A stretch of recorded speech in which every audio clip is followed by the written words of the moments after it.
Bismillahirrahmanirrahim. Assalamualaikum warahmatullahi wabarakatuh dan selamat malam. Terima kasih kerana terus kekal dan juga setia bersama kami dalam Bicara Naratif pada malam ini. Seperti kebiasaan pada pukul 9 malam di saluran TV1, Berita RTM dan juga penseriman secara dalam talian. 30 Januari 2024 menandakan berakhirnya pemerintahan 5 tahun Kepedulian Yang Mulia Seri Paduka Baginda Yang Pertuan Agong Al-Sultan Abdullah Hari Ayatuddin Al-Mustafa Billah Shah Ibni Almarhum Sultan Haji Ahmad Shah Al-Musta'in Billah. Dan selepas itu akan diadakan istiadat keberangkatan pulang serta istiadat keberangkatan tiba Kepedulian Yang Mulia Seri Paduka Baginda Yang Pertuan Agong ke-17. InsyaAllah pada malam ini kita akan bercakap berkenaan tentang uniknya sistem beraja di Malaysia dan bagaimana sistem beraja ataupun institusi Seri Paduka Baginda Yang Pertuan Agong diperuntukkan di dalam Perlembagaan Persekutuan. Untuk bercakap pada malam ini, saya amat berpersah hati untuk bersama dengan tetamu kita pada malam ini yang berbahagia Senator Profesor Emeritus Datuk Seri Dr. Awang Sarian, Ahli Dewan Negara. Apa khabar Datuk Seri? Terima kasih kerana bersama kami. Alhamdulillah atas kesempatan bersama kami pada malam ini. Juga Profesor Datuk Dr. Siva Murugan Pandian, Pensyarah Sosiologi Politik, Pusat Pengajian Sains Kemasyarakatan Universiti Sains Malaysia. Apa khabar Prof Datuk?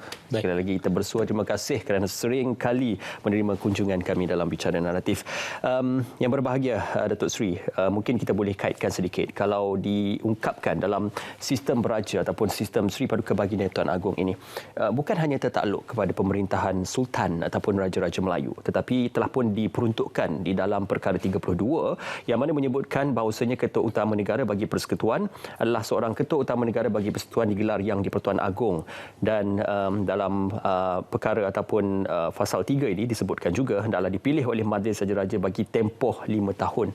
Maka ini suatu perkara yang perlu kita tekuni dan juga kita fahami berkenaan peranan institusi Seri Paduka Baginda Yang Pertuan Agong yang telah diperuntukkan dalam satu dokumen undang-undang bertulis negara. Datuk Seri. Terima kasih. Bismillahirrahmanirrahim. Sebelum saya menjawab soalan berkaitan dengan keunikan dan peranan Yang Pertuan Agong, kita harus menyadari bahawa sistem beraja yang diamalkan di negara kita ini merupakan satu kesinambungan yang sudah makan waktu lebih 1 lebih 1000 tahun. Kita menyaksikan dahulu ada sistem kedatuan di alam Melayu. Itulah punca yang kemudian menimbulkan sistem kerajaan. Kedatuan. Sampai sekarang pun kita ada istilah datu untuk gelaran di Borneo sebagai contoh yang beranugerah.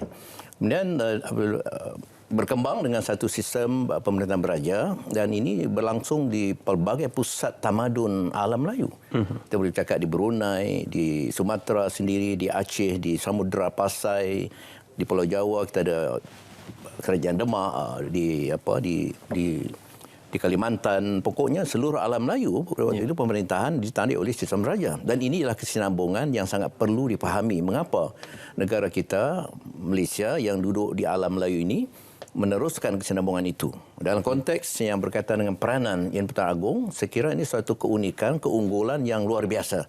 Kerana dalam sistem beraja di negara lain barangkali sistemnya jauh berbeza. Itu pemilihan raja dan semua itu barangkali bergantung pada ketentuan sehinggalah barangkali kemangkatan raja itu. Tetapi dalam konteks pemilihan Yang Pertuan Agong dengan persetujuan Majlis Raja-Raja Melayu, maka pemilihan itu pemilihan berdasarkan tempoh tertentu 5 tahun. Dan ini saya kira suatu sistem yang sangat baik dan unik. Setiap raja yang ada di negara kita mempunyai peluang untuk menarjui tempat sebagai ketua negara. Dan kita sudah menyaksikan bagaimana raja-raja, khususnya Pertuan Agong, bukan sekadar betul bahawa kita mengamalkan sistem raja berperlembagaan. Artinya raja sekarang termasuk Pertuan Agong itu tertakluk pada perlembagaan. Tidak sama dengan sistem raja pada zaman dahulu kala yang sedikit dikatakan relatif mutlak. Namun demikian kita dapati peranan raja-raja itu meskipun di dalam konteks berperlembagaan ada ketentuan-ketentuan dan kebijaksanaan yang di-Pertuan Agong dan Raja-Raja Melayu dalam membuat keputusan yang menguntungkan negara. Kalau saya boleh merujuk sedikit pada soal kemelut politik 2-3 tahun yang lampau, maka di situ kita lihat kebijaksanaan Raja-Raja Melayu dan di-Pertuan Agong melakukan suatu tindakan yang menguntungkan negara, mengatasi kemelut politik dan soal pelantikan Perdana Menteri dan soal menentukan kestabilan politik. Dan ini sangat penting. Oleh sebab itu jangan kita remehkan bahawa raja ini sekadar suatu simbol negara, suatu lambang semata-mata. Ini bukan sekadar lambang, tapi suatu kedudukan yang fungsional, yang functional dalam konteks kestabilan politik, sosio budaya dan akhirnya juga dalam penyatuan, perpaduan seluruh pimpinan negara walaupun pelbagai ideologi politik yang dianut oleh masing-masing parti. Jadi ini bagi saya sangat penting dalam konteks negara Malaysia yang berlengkahum dan semua rakyat tanpa mengira latar keturunan itu berketuakan raja. Okey. Jadi Raja Melayu ini bukan untuk orang Melayu saja. Ini sangat penting untuk semua warga negara Malaysia. Ya. Prof. Datuk, kalau disebutkan berkenaan tentang tadi yang berbahagia Datuk Seri menyebut berkenaan ia bukan hanya sekadar perlambangan semata-mata tetapi mempunyai bidang tugas dan juga fungsinya dalam konteks institusi Seri Paduka Baginda Pertuan Agong. Dalam konsep pengasingan kuasa eksekutif, judisiari dan juga legislatif, pastinya kuasa prerogatif yang telah pun diperuntukkan untuk Seri Paduka Baginda Pertuan Agong kalau kita lihat dalam konteks legislatif to pass the bill dan juga dalam konteks judisiari untuk memberikan pengampunan kepada pesalah-pesalah yang telah pun diputuskan di Mahkamah Persekutuan. Jadi perkara ini amat penting untuk kita mengenali dengan lebih rapat bahawasanya ada peruntukan kuasa tetapi peruntukan kuasa itu masih lagi tertakluk dan juga bergantung kepada perlembagaan persekutuan. Apakah ini bermakna kesemuanya itu saling bersimbiosis antara satu sama lain? Dan bagi saya kita harus melihat dari kerangka perlembagaan itu sendiri. Mana di bawah perkara 32 meletakkan Yang Pertuan Agong sebagai ketua persekutuan tetapi waktu yang sama mengepalai cabang-cabang yang lain, eksekutif, perundangan, kehakiman. Kita tidak boleh lagi melihat ia sebagai satu yang bersifat maujud ataupun abstrak. Ia bersifat penting, signifikan dan juga memperlihatkan bagaimana ia menolak pandangan segelintir yang bertanggapan simbolik semata-mata tetapi menatijahkan institusi ini tidak bersifat kaku. Institusi ini penting dalam apa juga cabang yang menyelusuri keluar daripada tiang seri kedudukan sebagai ketua negara dan bagaimana di situlah kita lihat perwatakan, ketokohan, kebijaksanaan, kearifan itu penting dalam menerajui pentadbiran dan juga memastikan bahawa konsep raja berperlembagaan itu dipertahankan dan juga kalau kita lihat susur galur daripada apa yang berlaku beberapa tahun yang lepas yang mempertahankan dan juga memastikan bahawa tidak dirobek sembarangan amalan demokrasi adalah institusi ini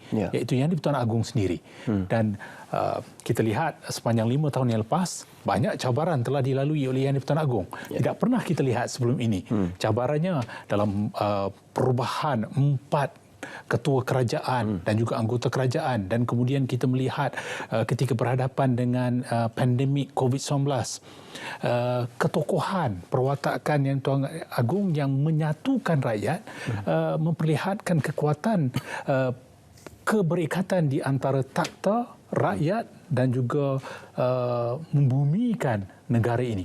Jadi bagi saya 3 nilai besar iaitu takhta, rakyat dan juga tanah air itu penting dalam kita memperlihatkan cabang-cabang yang telah diketuai oleh Yang di-Pertuan Agong. Yang penting juga harus kita lihat adalah bagaimana dalam persoalan ke arah meningkatkan pemahaman dalam kalangan generasi muda yang kerap menyatakan bahawa seolah-olah ianya tidak penting. Ia harus kembali kepada roh bagaimana kekuatan dibina kepada kedudukan Yang di-Pertuan Agong untuk memelihara menjadi penyatuan kepada kedaulatan negara dalam memastikan bahawa tidak ada sesiapa yang boleh mengganggu-gugat keabsahan kedudukan kerajaan. Kerajaan itu sendiri, raja kata kuncinya dalam pembentukan kerajaan. Dan kalau kita kembali kepada perkara 39, eksekutif itu lahir daripada pembentukan oleh Yang di-Pertuan Agong sendiri dan juga perkara 43 atas budi bicara kearifan pelantikan seorang Perdana Menteri itu penting dan kita juga harus akur bagaimana kesemua ini diadun dengan jadual 3 dalam perlembagaan dan juga peraturan-peraturan Majlis Raja-Raja Melayu. Saya bersetuju dengan Yang Berhormat Senator Yang Tuan Agong tidak sekadar mewakili orang Melayu. Walaupun tidak dikompromi dalam soal Islam, Melayu, pemerintah Malaysia, bagaimana kedudukan beberapa perkara itu dipertahankan. Dan di situlah kita lihat perwatakan, ketokohan, kebijaksanaan Yang di-Pertuan Agong melihat kepada kerencaman aneka ragam, berbilang etnik negara ini merentasi Semenanjung dan juga Borneo itu penting dalam memastikan bahawa penyatuan itu dipertahankan. Barangkali bumbungnya adalah perpaduan, temboknya adalah keharmonian, lantainya adalah persefahaman. Di situlah kita lihat bagaimana Tiang Seri Yang di-Pertuan Agong itu amat penting. Walau kerajaan silih berganti, tetapi institusi ini akan terus kekal zaman berzaman. Ya. Yang berhormat Datuk Seri, pemahaman tentang institusi Seri Paduka Baginda Pertuan Agong ini juga perlu untuk disinonimkan dengan peranan Majlis Raja-Raja. Pastinya apabila kita melihat penggiliran 5 tahun sekali itu untuk dipilih Seri Paduka Baginda Pertuan Agong adalah mendapat undian daripada Majlis Raja-Raja. Dan untuk menjadi ataupun tertakluk di dalam Majlis Raja-Raja itu mestilah sultan-sultan di setiap negeri. Maka peranan ini penting bukan saja untuk pengundian tetapi juga sebarang perkara-perkara berbangkit berkenaan masalah negara juga turut dilibatkan dengan Majlis Raja-Raja. Jadi bagaimana kita memahami sinonimnya antara Seri Paduka Baginda Pertuan Agong dan peranan serta fungsi Majlis Raja-Raja ini, Yang Berhormat? Ya, ini satu lagi ciri keunggulan yang harus difahami dan dihayati oleh seluruh warga negara Malaysia. Iaitu apabila kita bercakap tentang soal sistem demokrasi, ternyata bahawa dalam pemilihan yang pertama itu juga berlangsung sistem demokrasi. Artinya tidak secara autokrasi, tidak secara kuku besi, tidak secara di luar kaedah yang tidak demokratik. Artinya ada persetujuan bersama, ada musyawarat, ada syura dalam kalangan Raja-Raja Melayu untuk memilih siapakah yang di-Pertuan Agong yang walaupun kita tahu ada menurut giliran tahun, tetapi itu akhirnya tertakluk pada persetujuan antara Raja-Raja Melayu di sebelah buah negeri. Jadi bagi saya, apabila kita kata soal negara Malaysia ini negara yang mengamalkan demokrasi, jangan kita lupakan bahawa Raja-Raja juga sebenarnya terlibat dalam satu kerangka sistem demokrasi yang dengan pengertian lebih luas, termasuk soal pemilihan itu tadi. Dan syura, pemusyawaratan dalam Majlis Raja-Raja dalam soal isu-isu yang berkaitan dengan kepentingan negara seperti yang kita bincangkan tadi, soal pemilihan Perdana Menteri dan kemelut yang berlaku, kebijaksanaan menyelesaikan suatu krisis yang berlaku. Saya kira ini satu sistem yang perlu dilangsungkan terus, diperteguh dan tentu perlu mendapat dokongan eksekutif. Jangan kita biarkan Raja-Raja Melayu dalam keadaan berada di awang-awangan, eksekutif tidak menghayati yang dikatakan roh itu. Jadi kepedulian Pertuan Agong dan Raja-Raja Melayu sebagai dikatakan payung negara. Benarlah peranan baginda-baginda itu sebagai payung negara. Dalam keadaan kita tidak ada tempat untuk mengadu lagi, maka kepada baginda yang Pertuan Agong dan Raja-Raja Melayu lah rakyat dapat menyampaikan hasrat, terutama hal-hal berkaitan dengan kepentingan negara, soal kestabilan politik, soal hal-hal dasar dan perlembagaan yang tadi disebut. Kerana Yang Pertuan Agong mempunyai bidang kuasa dalam soal agama Islam sebagai agama persekutuan, dan maka itu penting. Kerana tanpa tonggak dalam menjadi penaung pada kedudukan Islam sebagai agama persekutuan, itu saya kira akan timbul masalah besar. Jadi Yang Pertuan Agong mempunyai bidang kuasa yang luas dalam konteks itu. Dan Raja-Raja Perangkat Negeri menjadi ketua agama dan adat istiadat. Ini bagi saya suatu kerangka sistem sosial budaya yang berlangsung ribuan tahun dan harus diperteguh. Dan kita masih lagi walaupun sudah moden, tidak hidup dalam dunia feudalisme, tidak hidup dalam kerangka sosial budaya tradisional, tetapi saya melihat bahawa perubahan boleh berlaku pada konteks luaran, tapi yang dikatakan yang teras, yang fundamental, kita mempertahankan termasuk institusi diraja. Maka soal inilah pemusyawaratan Raja-Raja Melayu itu sangat penting. Bukan saja soal kuasa agung. Agung seperti kita katakan tadi, ada bidang kuasa, ada kebijaksanaan yang boleh digunakan untuk mengatasi sesuatu. Tapi keputusan itu ternyata dibuat dengan berdasarkan syura, perbincangan, pemusyawaratan dengan Raja-Raja Melayu. Dan ini bagi saya suatu kaedah yang sangat menurut syariat dan juga sangat demokratik, yang keunggulan. Kalau kita bicara tentang keunggulan, inilah satu daripada ciri keunggulan sistem raja kita. Ya, itulah prinsip check and balance yang diamalkan dalam sebuah negara yang mengamalkan negara demokrasi dan juga raja berpembelagaan dan juga demokrasi berparlimen. Kita akan berehat seketika, Yang Berhormat Datuk Seri dan juga Yang Berbahagia Prof Datuk. Kita akan kembali selepas ini dalam bicara nanti.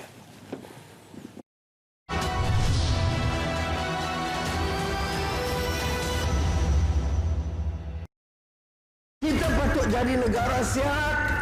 Islam itu menekankan keperluan menjaga kesehatan. Tapi kami Malaysia nombor 1 dari segi penyakit kerana menelan menghirup gula berlebihan. Kita perlu lihat bukan hanya gula putih kita ambil ni, tapi kita perlu lihat gula-gula yang tersembunyi. Contohnya kalau kita ambil makanan-makanan bertin, dalam tu dah ada gula dah. Kita ambil pula sos cili, sos tomato dan sebagainya, dalam tu pun dah ada gula. Kita pergi pula dekat kedai nasi kandar, bahkan pula yang berkuah-kuah semua kan, dalam tu pun dah ada gula tambahan.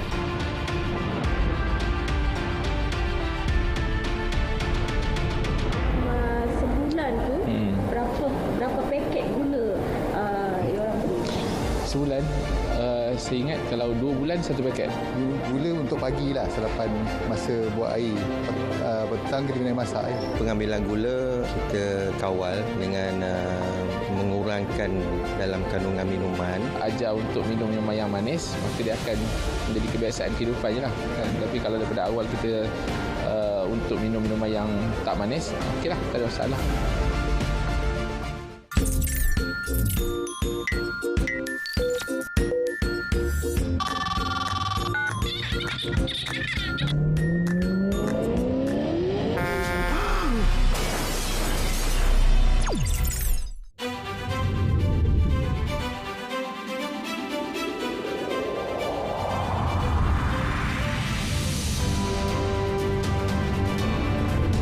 Selagi ada bulan dan matahari, begitulah kesetiaan rakyat kepada raja dan negara kekal abadi. Ikuti istiadat keberangkatan balik sempena tamat tempoh pemerintahan ke bawah Duli Yang Maha Mulia Seri Paduka Baginda Yang di-Pertuan Agong ke-16.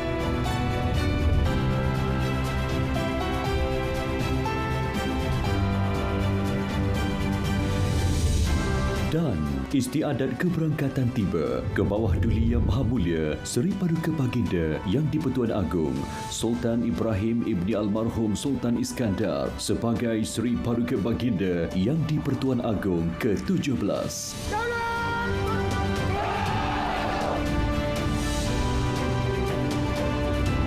Secara langsung di TV1, saluran berita dan RTM Klik.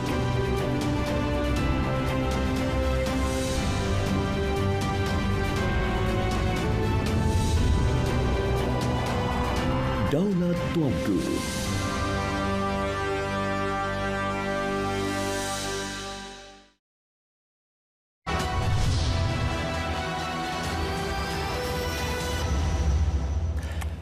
Masih lagi bersua, bicara naratif pada malam ini, uniknya sistem beraja di Malaysia.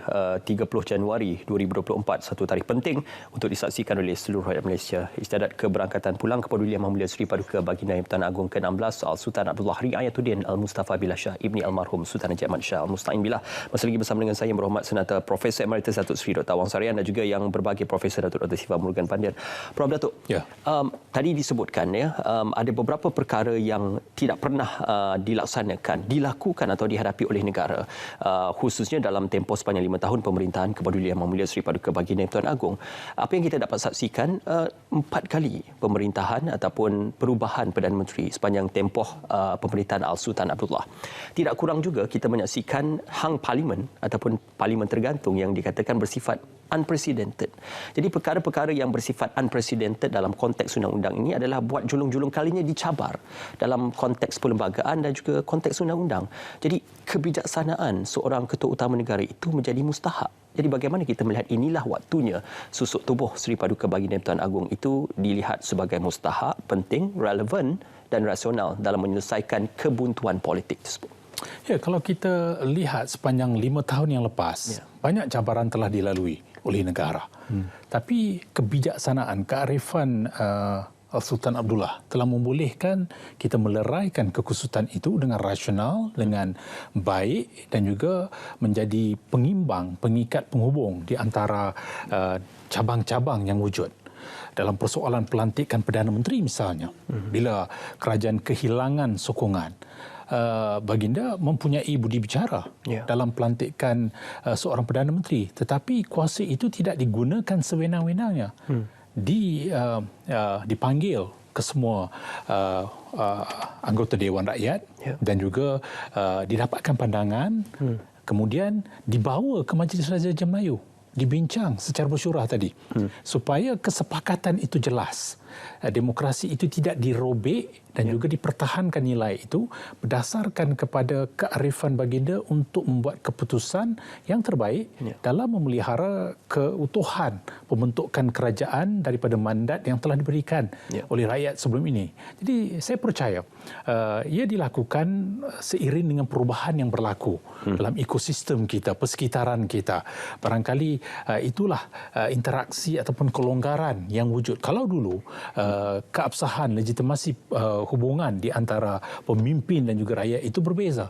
Tapi hari ini interaksi itu saya rasa antara yang disukai, menyebabkan ramai gemari tingkah laku dan juga bagaimana tata cara itu dilonggarkan untuk membolehkan rakyat dekat kepada Seri Paduka Baginda dan bagaimana ke bawah duli juga mempertahankan nilai-nilai yang sepatutnya ada dengan membolehkan rakyat itu menjadi paksi utama pentadbiran sepanjang bersemayam 5 tahun di Istana Negara. Jadi kalau kita lihat ke arah ke depan, inilah antara perkara yang membolehkan institusi itu terus dipertahankan nilainya. Dan saya percaya cabaran itulah yang barangkali antara yang akan jadikan sebagai satu legasi.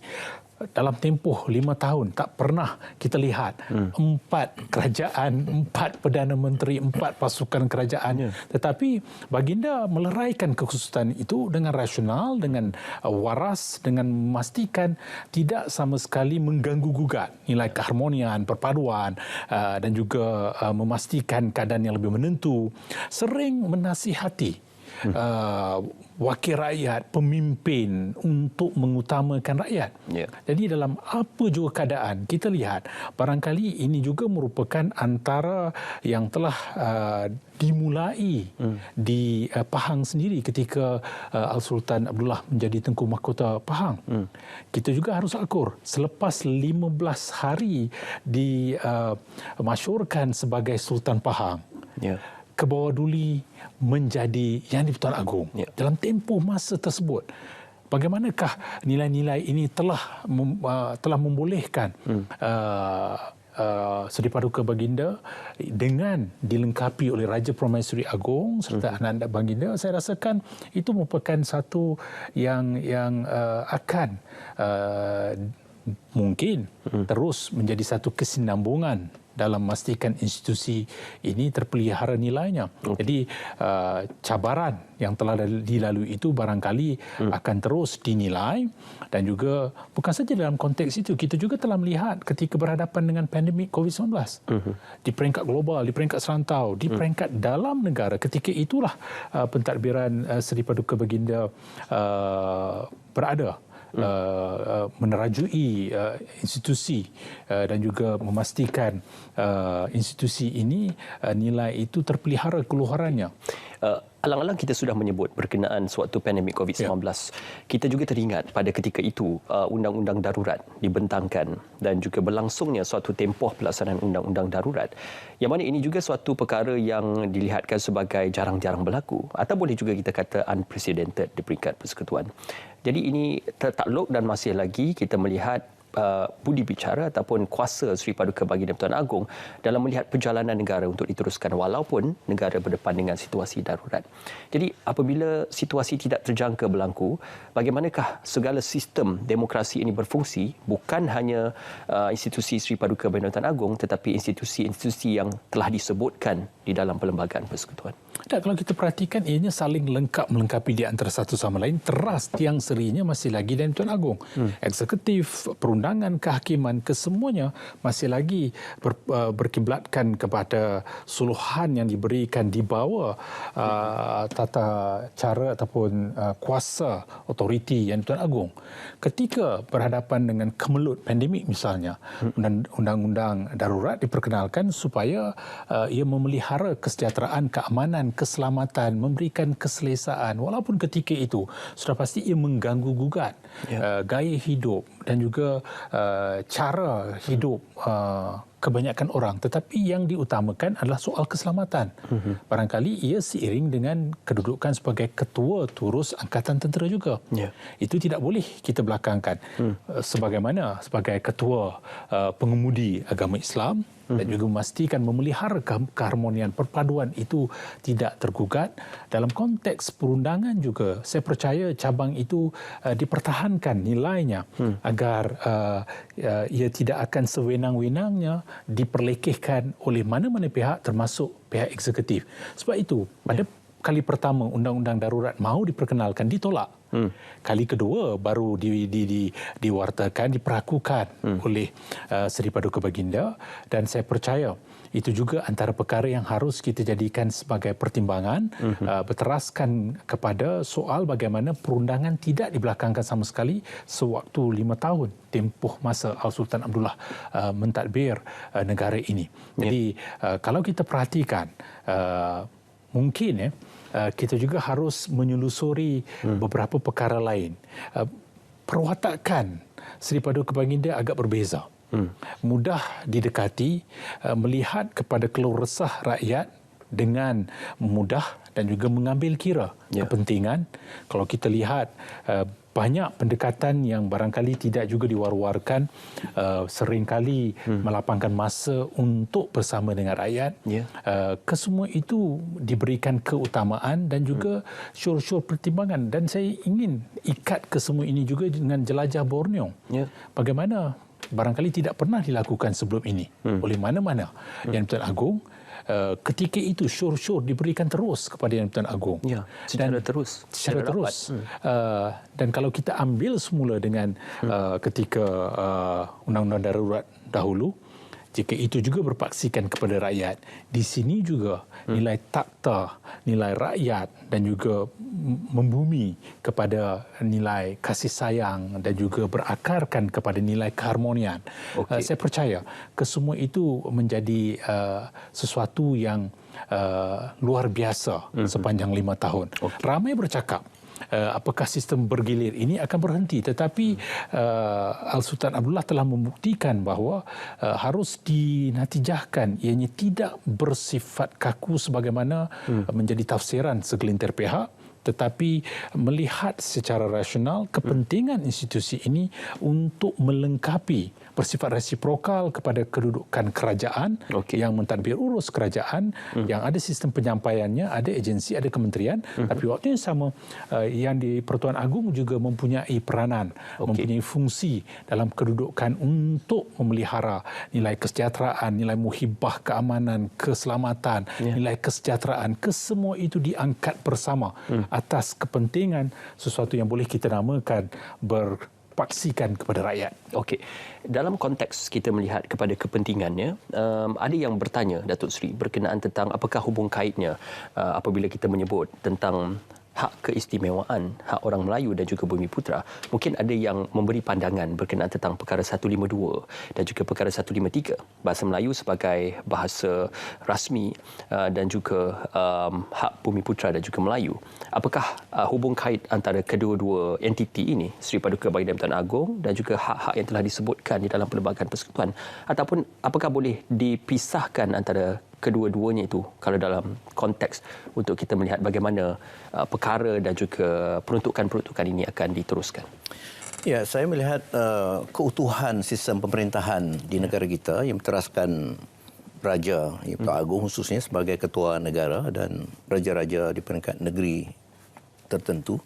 Ini tidak harus dilihat sebagai suatu betul ada pengasingan antara raja dengan eksekutif, dengan kehakiman dan sebagainya. Tetapi dalam konteks ini kita melihat suatu keutuhan, kesepaduan sistem pemerintahan yang cukup unggul. Benar dikatakan bahawa dalam soal tertentu yang saya katakan trust perlembagaan, khusus empat perkara itu. Islam sebagai agama persekutuan, kedudukan raja-raja, bahasa Melayu sebagai bahasa kebangsaan, dan terutama juga tadi yang disebut 153, kedudukan istimewa Melayu dan Bumiputera. Jangan dilupakan, ayat itu mesti dihabiskan, dan hak-hak sah kaum-kaum lain. Ini yang kadang-kadang dilupakan orang, sehingga seolah dilihat bahawa soal kepentingan kedudukan istimewa orang Melayu dan Bumiputera. ayat itu perlu diselesaikan dan hak asasi kaum lain.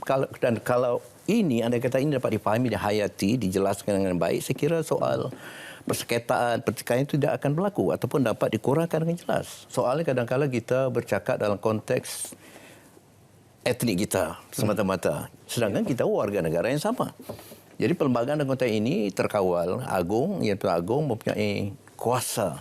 Jadi tidak mudah untuk kita mengatakan suatu pindahan perlembagaan itu boleh berlaku kalau ada suara 2/3. Tidak, kerana ada ketentuan. Soal agama Islam dan persekutuan itu di bawah Yang Pertuan Agong. Soal bahasa kebangsaan tidak akan mungkin dirobek atau dirubah dengan hanya 2/3. Juga soal kedudukan istimewa Melayu Pertuan dan hak asasi kaum-kaum lain. Jadi perkara ini harus dihormati sebagai begitu namanya pun agung. Bagi saya itu begitu agungnya sistem pemerintahan kita kerana memperlihatkan kekuasaan ataupun otoriti, kewibawaan dan kewenangan Yang Pertuan Agong itu meliputi semua aspek kehidupan. Tidak ada masyarakat yang harus terpinggir. Tetapi kalau berlaku dalam soal pelaksanaan eksekutif, soal penyelewengan dasar itu, maka penyelesaiannya pada soal pelaksanaan. Soal seperti contoh soal rasuah sangat diperangi dengan habis-habisan itu perlu kita sokong dengan kuat kerana soal penafian golongan tertentu hanya kerana soal etnik atau soal yang bukan berdasarkan nepotisme ataupun favoritisme itu perlu ditangani dalam bentuk pelaksanaan eksekutif dan jangan dikaitkan dengan soal kelemahan seolah inilah kelemahan perlembagaan kerana kedudukan istimewa Melayu Putra. Tetapi jangan dilupakan hak asasi kaum-kaum lain dan ini bagi saya kalau semua itu dilihat sebagai satu kerangka kehidupan yang secara total memberikan keadilan sosial. Ini bagi saya ialah kata kunci yang penting, keadilan sosial pada seluruh warga negara kita, tetapi tentulah berdasarkan lunas tertentu, lunas sejarah, kerana kita tidak terputus pada suatu kerangka kehidupan yang penuh dengan sejarah. Dan ini jangan dilupakan. Oleh sebab itu generasi muda dan juga yang mantan muda, jangan lupa pada kesinambungan sejarah ini. Kalau kita lupa pada itu, kita melihat hakikat yang wujud sekarang. Mengapa berlaku demikian? Maka ini bagi saya sejarah di peringkat sekolah, universiti, bahkan dalam kegiatan-kegiatan sosial itu harus diterapkan penghayatan sejarah dan inilah yang mewujudkan kita ada yang sekarang ini.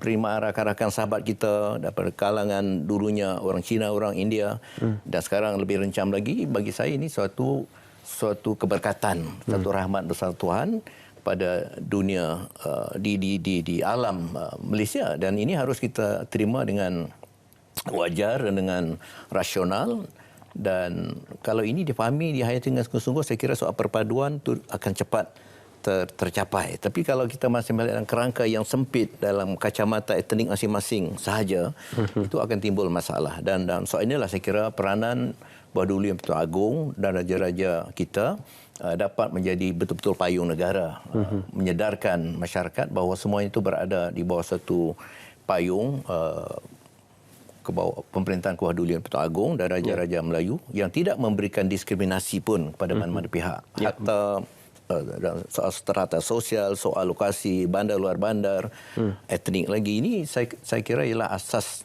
keadaan sosial yang perlu dihayati. Dan Yang Pertuan Agong dan soal ini tentulah menjadi betul-betul payung negara mencerminkan keadilan sosial itu. InsyaAllah. Pemahaman berkenaan tentang sistem pentadbiran negara ini tidak boleh separuh masa, tapi perlu difahami secara menyeluruh daripada kulit ke kulit. Kalau kita katakan bahasa mudahnya untuk membaca sebuah buku ataupun dokumen yang bertulis itu. Yang berbahagia Prof. Datuk dan juga Yang Berhormat Datuk Seri, kita akan berjeda seketika dan kita akan kembali selepas ini.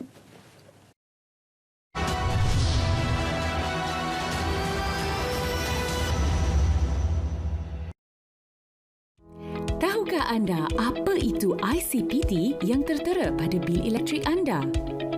ICPT ialah Imbalance Cost Pass-Through atau pelepasan kos tidak berimbang. Dengan adanya ICPT ini, ia membolehkan kos bahan api sebenar dan kos penjanaan lain diselaraskan setiap 6 bulan berdasarkan turun naik harga bahan api dunia.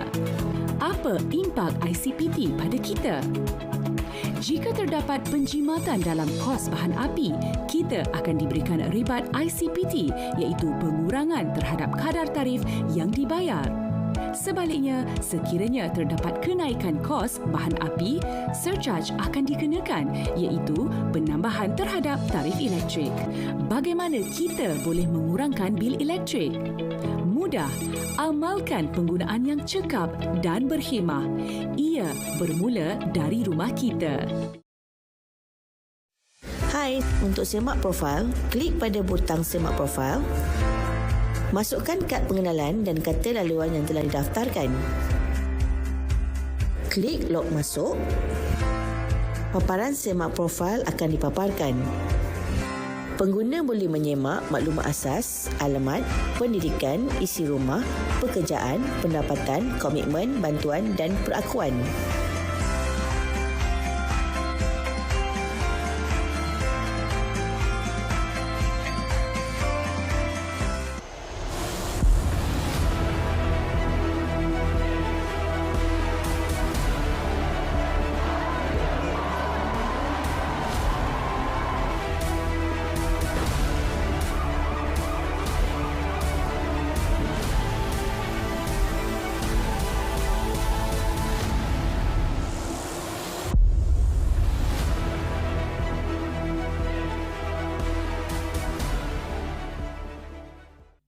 Menarik di TV1 Januari ini. Saksikan dokumentari khas Kisah Suka dan Duka sepanjang tempoh 5 tahun yang di-Pertuan Agong Al-Sultan Abdullah Riayatuddin Al-Mustafa Billah Shah memegang tampuk pemerintahan negara bermula 31 Januari 2019 hingga 30 Januari 2024 dalam dokumentari khas Raja Payung Negara, Selasa 30 Januari pukul 9 malam.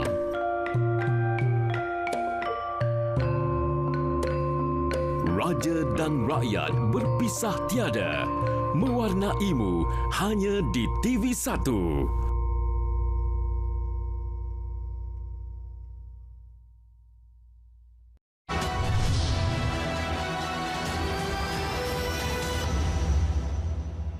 Ya, bersua kembali. Uniknya sistem beraja di Malaysia masih lagi bersama dengan Yang Berhormat Datuk Seri Dr. Awang Sarian dan juga Profesor Datuk Dr. Siva Murugan Pandian. Prof. Datuk, kita teringat kepada pensairan titah kepedulian Yang Mulia Seri Paduka Perdana Tuan Agong Al-Sultan Abdullah, bahawasanya dalam konteks kesejahteraan sosial maka kita perlu saling tolak ansur antara satu sama lain. Apabila menyebut berkenaan tolak ansur, mungkin perbahasan berkenaan konsep keadilan dan kesamarataan itu masih belum mendapat bayangan penuh di peringkat akar umbi. Apakah kesamarataan itu juga merupakan satu elemen keadilan, ataupun dalam konteks pembahagian nikmat kepada tanah air tercinta ini semuanya perlu mendapat hak yang sama rata. Jadi bagaimana sebenarnya pemahaman keadilan, sedangkan secara asasnya keadilan itu meletakkan sesuatu pada tempatnya? Sebagai seorang warga yang bertanggungjawab, kita harus melihat kepada intipati di dalam dua dokumen keramat kita. Satu perlembagaan dan yang kedua rukun negara. Kedua-dua itulah mendasari apa yang boleh menjadi tanggungjawab kita sebagai seorang yang bertanggungjawab kepada negara ini dan juga persekitaran yang kita huni. Persoalannya, adakah kita sudah mempunyai literasi yang secukupnya? Ataupun kita melihat sesuatu kerangka itu mengikut keselesaan kita. Perkara tiga, dalam perlembagaan jelas agama Islam adalah agama persekutuan. Agama-agama lain boleh diamalkan. Perkara 152, bahasa Melayu adalah bahasa kebangsaan. Bahasa-bahasa lain boleh dipraktis. Perkara 153, hak istimewa Bumi Putera dan hak sah kaum lain dipertahankan oleh Yang di-Pertuan Agong. Perkara 181 berkaitan dengan kedudukan institusi Raja-Raja Melayu itu sendiri. Kesemua ini harus kita faham sebagai teras dalam soal bagaimana kita mahu menjadi seorang yang bertanggungjawab. Dan dalam soal ini juga, ia bukan soal kesamarataan. Saya percaya adalah soal kesaksamaan. Bagaimanakah kita mampu untuk memastikan mereka yang terkebelakang, terpinggir itu dapat diangkat bersama ke hadapan, tak kira sama ada dia itu adalah seorang Melayu. Dalam kalangan orang Melayu pun kita tidak mahu melihat jurang yang besar di antara yang kaya terus menjadi kaya, yang miskin menjadi miskin. Dalam kalangan orang Cina, India, Kadazan, Iban, Bidai, orang asli sekalipun, kita tidak mahu melihat jurang seperti itu. Yang harus kita lihat adalah masing-masing harus ke hadapan bersama jika melihat mempunyai rasa cinta kepada negara ini sebagai seorang warga negara yang bertanggungjawab. Tetapi prinsipnya masih berpegang kepada perlembagaan dan rukun negara. Sebab itu, prinsip kedua dalam rukun negara itu penting, kesetiaan kepada raja dan negara. Begitu juga dengan lagu negaraku. Kan?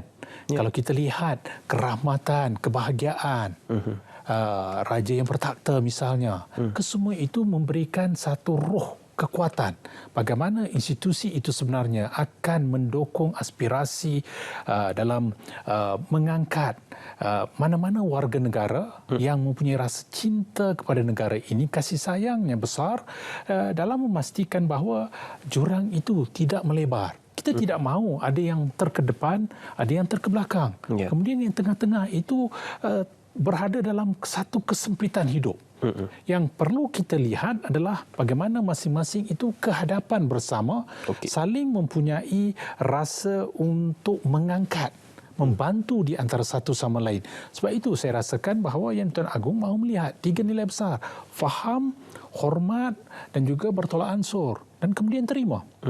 Barulah kita boleh, kita harus faham ini adalah negara yang pelbagai, tapi terasnya masih lagi Islam Melayu, itu tidak boleh kita ubah. Dalam konteks itu penting, tapi bagaimana kita harus juga hormat. Selepas kita memahami hormat, adanya pelbagai ritual kepercayaan dan juga amalan yang perlu kita tolak ansur dan juga kita terima. Itu bawa kepada prinsip kelima dalam rukun negara, kesopanan dan kesusilaan. Supaya apa yang diwarisi itu masih boleh kita amalkan, dan juga walaupun kita ini barangkali seorang yang berada di kawasan bandar sekalipun, kita tidak boleh perlekehkan mereka berada dalam kawasan pedalaman ataupun kawasan luar bandar semata-mata kerana kita mempunyai kekayaan yang luar biasa berbeza dengan yang lain. Sedangkan nilai yang sepatutnya adalah kita harus membantu untuk membolehkan masing-masing kehadapan agar nilai kebahagiaan, nilai keharmonian, nilai kesejahteraan itu jelas. Bergerak bersama. Bergerak bersama. Sejahtera itu sebenarnya adalah supaya kita ada nilai sayang menyayang, ekspresi kita jelas, nilai rohani, akhlak, akidah, sasiah dipertahankan. Tetapi perlulah ada nilai kegembiraan dalam kehidupan kita. Kita tidak mahu ada masyarakat yang rasa tertekan dengan perubahan-perubahan yang berlaku.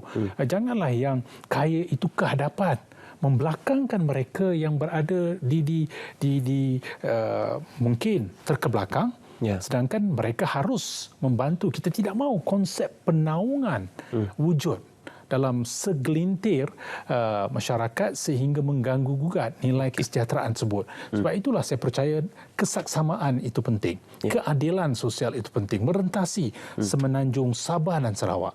Ini bukan hanya persoalan Semenanjung. Sebab itu saya rasakan jelajah Borneo itu dilakukan untuk melihat bahawa yang di-Pertuan Agong juga adalah ketua negara untuk negeri Borneo. Agung kita. Sebab itu ungkapan agung kita itu penting. Kerana agung kita itu adalah untuk kita sebenarnya. Yang menjadi kekuatan sebagai pentadbir, sebagai pengikat, penghubung, alat berkomunikasi kepada 3 cabang tadi. Iaitu eksekutif, perundangan dan juga kehakiman. Jika itu jelas, saya percaya kita boleh ke hadapan. Cumanya adalah sebilangan yang akan terus memainkan persoalan ini, provokasi bersifat emosional. Di sinilah kita lihat Yang Tuan Agong telah mempamer kekuatan kearifan kebijaksanaan secara rasional, praktikal, disesuaikan dengan kedudukan semasa. Apatah lagi, pernah Yang Tuan Agong menyatakan bahawa kesemua nilai ini harus bermula daripada keluarga. Ejen sosialisasi yang penting adalah keluarga. Keluarga harus memainkan peranan untuk memastikan bahawa apa saja yang diperkatakan itu berteraskan kepada nilai kemanusiaan. 3 nilai besar tadi, faham, hormat, terima, itu jika diangkat membolehkan kita kekal dengan kehidupan yang lebih baik, dengan ke arah perpaduan yang masih kita cari, penyatu paduan, kesepaduan sosial, dan akhirnya kita telapak yang sedang kita usahakan adalah perpaduan. Dan perpaduan situ, padu itu adalah daripada nilai kepimpinan, kerajaan dan juga institusi yang di-Pertuan Agong itu sendiri yang akan terus saya rasakan memberikan roh kepada nilai yang berakarkan kepada kasih sayang di dalam bumi yang memerlukan kebahagiaan dan keharmonian. Melahirkan dan juga membentuk masyarakat yang syumul. Datuk Seri, sementara pengalaman Datuk Seri hampir setahun dalam bidang legislatif ataupun dalam institusi legislatif ini, pastinya akan ada kita melihat situasi-situasi respon balas diberikan sama ada oleh ahli-ahli politik maupun pihak-pihak yang berkepentingan terhadap apa jua yang dilakukan oleh susuk tubuh Seri Paduka Baginda Pertuan Agong ataupun apa jua titah yang dizahirkan oleh Seri Paduka Baginda Pertuan Agong. Jadi, apakah respon balas terhadap apa yang digerakkan oleh Seri Paduka Baginda Pertuan Agong melambangkan kita tidak mematuhi prinsip dan juga konsep kesetiaan kepada raja dan negara ini? Ya, saya kira ini isu yang besar yang sangat terkait dengan yang dibincang oleh sahabat saya, Profesor Datuk Pandian itu tadi. Apabila Yang Pertuan Agong bertitah, terutama dalam pembukaan penggal Parlimen, itu merupakan intipati yang merupakan hasrat menggambarkan cita-cita negara, hal tuju negara. Dan penghayatan terhadap titah ke bawah duli itu sangat penting dipahami dan dihayati dan dijelmakan dalam perdebatan, dalam perbincangan, persidangan di kedua-dua dewan, Dewan Rakyat dan Dewan Negara. Dalam hal ini saya melihat bahawa ada perkara yang teras itu tadi yang masih lagi ternyata belum dihayati dengan cukup baik. Soal tadi soal adakah keadilan itu berarti kesamarataan? Alhamdulillah sahabat saya Datuk Prof memberikan satu penjelasan yang cukup baik, iaitu yang penting kesamaan. Dalam Islam, saya kira dalam fahaman falsafah di mana pun, keadilan tak berarti kesamarataan. Maka saya pernah mengukakan dari Dewan Negara, kemiskinan sebagai contoh bukan hak milik mana-mana bangsa. Maka itu kemiskinan mesti merentas. Pembasmian kemiskinan mesti merentas kaum. Tidak mengira kaum mana. Kerana kemiskinan tidak dijadikan oleh Tuhan khas untuk mana-mana kaum. Maka ini perkara penting. Tapi saya melihat bahawa beberapa hal yang masih diperdebatkan di Parlimen, baik di peringkat Dewan Rakyat, Dewan Negara, menggambarkan ada sejumlah ahli Parlimen yang saya kira perlu mempelajari sejarah dengan lebih baik lagi.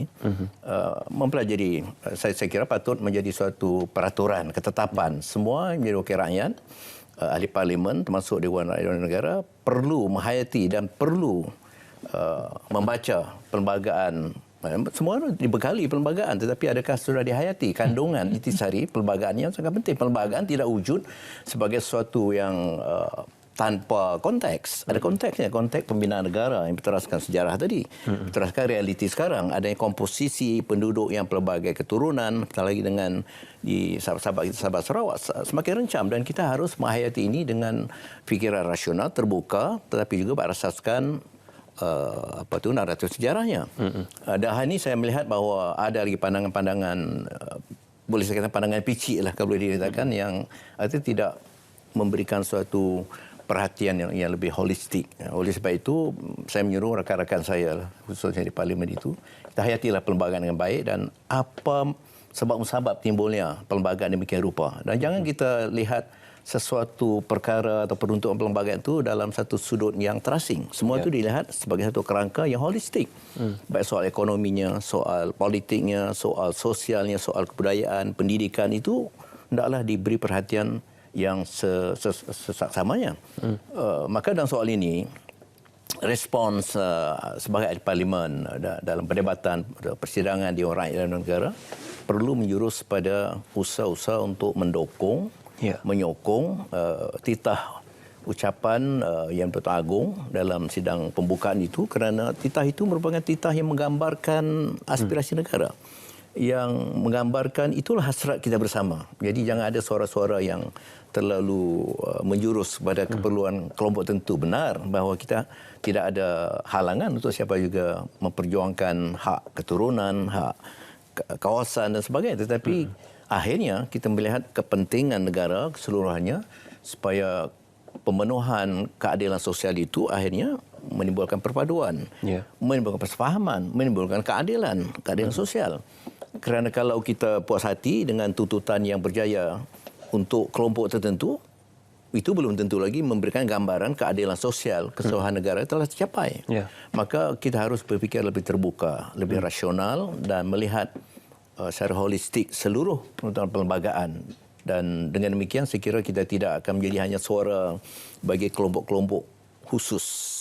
Ya, itu. Ini bagi saya satu yang sangat penting dalam soal memartabatkan peranan sebagai penggubah undang-undang. Kita ini bagi saya sangat penting. Undang-undang yang digubal, pembendaran undang-undang dan kemudian dibahaskan, diluluskan, itu sesuatu yang walaupun boleh berlaku pindaan, tetapi bayangkan bahawa ini perkara yang serius.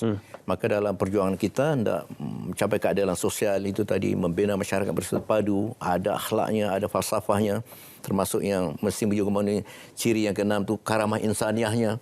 Ini semua diperhatikan. Kalau kita menjurus hanya soal kelompok tertentu, barangkali soal karamah insaniah itu mungkin tak tercapai dalam konteks seluruh warga negara. Ini sangat penting peranan ahli-ahli parlimen dalam melaksanakan tugas sebagai penggubah undang-undang. Mesti ada falsafah di balik itu. Ada hala tuju, bukan sekadar suatu proses operasional semata-mata. Okey, masih kita berbalik kepada prinsip kesopanan dan kesusilaan dalam kita melihat kepada isu-isu itu dengan lebih berhati-hati. Yang berhormat Datuk Seri dan juga yang berbahagia Prof Datuk, kita akan berehat seketika dan sekembalinya seketika nanti.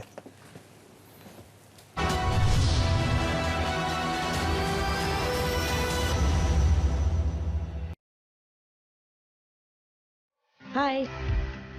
Untuk maklum balas, klik pada butang maklum balas. Hanya dengan 2 langkah mudah untuk membuat aduan atau maklum balas, iaitu langkah 1, jenis aduan. Masukkan jenis, tajuk butiran, kategori dan lampiran sekiranya ada.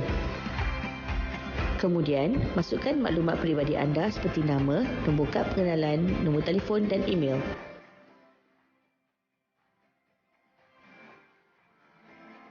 Langkah 2, pengesahan akaun.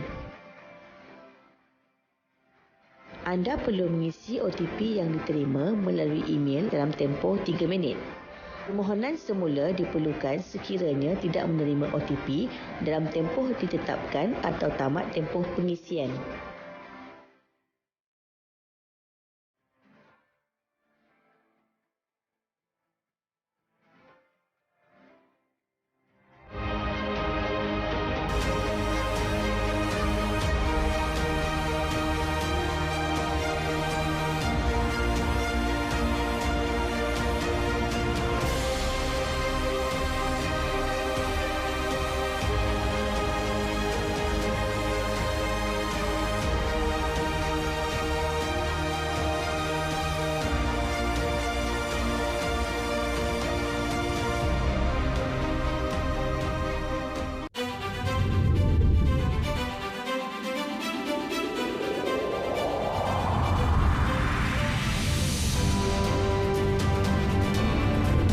Selagi ada bulan dan matahari, begitulah kesetiaan rakyat kepada raja dan negara kekal abadi.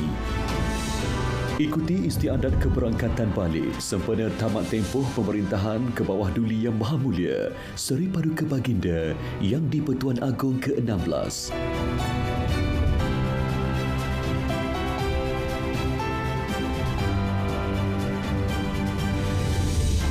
Dan istiadat keberangkatan tiba ke bawah Duli Yang Maha Mulia Seri Paduka Baginda Yang di-Pertuan Agong Sultan Ibrahim Ibni Almarhum Sultan Iskandar sebagai Seri Paduka Baginda Yang di-Pertuan Agong ke-17.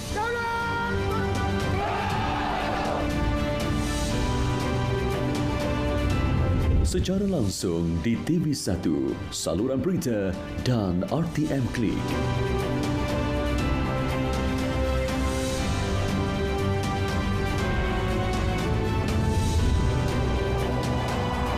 Daulat Tuanku.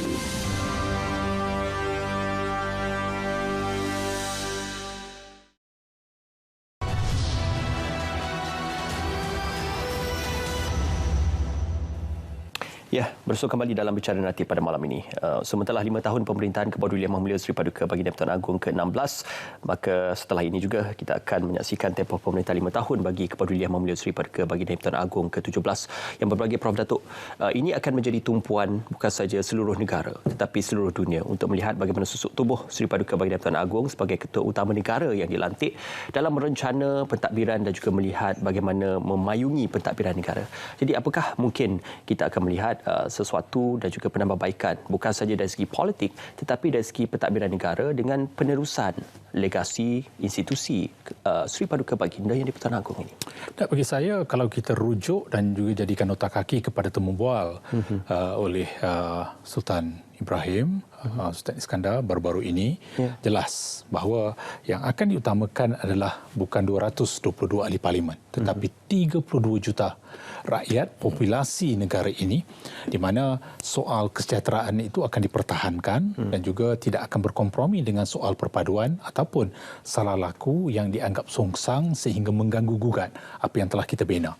Barangkali institusi ini akan terus mempertahankan kedudukan apa yang telah kita lihat sepanjang zaman, walaupun zaman berubah pesaka bergilir, tetapi saya percaya institusi ini akan terus memertabatkan nilai yang berpaksikan kepada rakyat kerana itulah rohnya.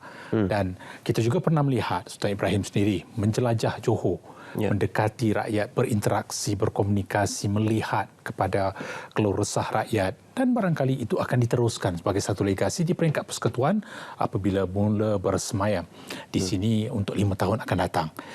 Mungkin akan ada perubahan dalam kesinambungan.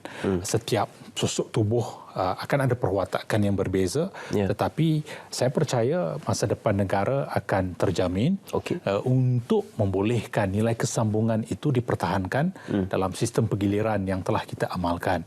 Perlu juga kita lihat, sebenarnya yang sepatutnya menjadi Yang di-Pertuan Agong pertama dulu adalah daripada Johor, tetapi ditolak ketika itu oleh Sultan Johor ketika itu, Sultan Ibrahim, kerana merasakan gering, sudah berumur 84 tahun. Dan hari ini kita melihat daripada Johor semula di pertengahan dulu pun ada daripada Johor, dan selepas penggiliran mengikut kekananan kemudian kepada kekananan negeri, hari ini Johor akan disempurnakan sebagai Yang Tuan Agong yang ke-17. Saya percaya dalam konteks ini akan ada satu kesinambungan yang besar, tetapi yang penting juga yang akan menjadi petunjuk adalah bagaimana akan saling melengkapi dengan tadbir urus kerajaan untuk membolehkan kerajaan bergerak seiring dengan institusi ini dalam kita mempertahankan apa yang telah kita bina selama ini. Okey, Yang Berhormat Datuk Seri, secara ringkas dalam masa yang berbaki ringkas ini, Raja Berjiwa Rakyat, bagaimana kita memanifestasikan dalam institusi Sri Paduka Baginda? Kita melihat dalam perkembangan lama juga, saya kira semua Yang Pertuan Agong dan raja-raja kita cukup mendekati rakyat. Saya sendiri sebagai anak bangsa Johor melihat kembara mahkota dimiliki oleh berdiri Tuanku Sultan Johor itu satu langkah menunjukkan usaha mendekati rakyat, dan ini saya kira satu pendekatan yang sangat baik. Walaupun setiap orang mempunyai gaya kepemimpinan sendiri, tetapi kita ada landasan tadi antara kuasa antara eksekutif, undang-undang dan kehakiman. Maka ini saya kira teras yang insya-Allah akan dapat dihayati oleh Sultan. InsyaAllah. Terima kasih Yang Berhormat Datuk Seri. Terima kasih berbagi Prof. Datuk dan bersama dengan kami. Terima kasih kerana menonton kami dalam bicara nanti pada malam ini. Merafat sembah menjunjung kasih Tuanku, dirgahayu Tuanku, daulat Tuanku dengan itu. Assalamualaikum.